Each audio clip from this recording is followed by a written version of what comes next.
Suspect sa pagpangawat sa usa ka beauty and wellness clinic sa Zamboanga City nga nakuhaan sa CCTV nasikop og nasayrang usa ka menor de edad. Aniya ang report. Dakpan ang suspetsado sa pagpangawat sa usa ka beauty and wellness clinic sa Zamboanga City atol sa follow-up investigation sa Zamboanga City Police Station 11 sa General Vicente Alvarez Street, Barangay Zone 4 sa Zamboanga City. Nasayrang usa kini ka lalaking 16 anyos ug residente sa Barangay Kasanyangan sa Zamboanga City. Giangkon ini nga siya ang nakuhaan sa CCTV. Matod sa suspect, gikuha niya ang cellphone, alahas ug laptop sa maong klinik. Lakip mga cellphone sa usa ka law office ug cellphone shop ug duna say cash.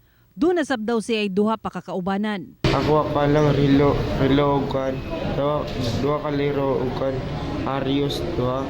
Ug isa ka sisi. Wala to po. Saan? Ibinenta mo na? Ay, ako tinago. Tapos duha na sa mga polis. Ano, ibalik na? Oo. Tapos yung dalawang kasama mo? Bininta nila. Nakuha gikan kaniya ang usa ka pare sa rubber shoes. Gitudlo niini ang balay sa usa ka jam amilasan 52 anyos kung asa kuno niya gibaligya ang iya mga gipangawat, kung asa na recover sa kapulisan sa maong balay ang usa ka laptop ug gold earrings. Miabot sa kapin 1.5 million pesos ang kantidad sa mga gamit nga nakawat sa mga suspect.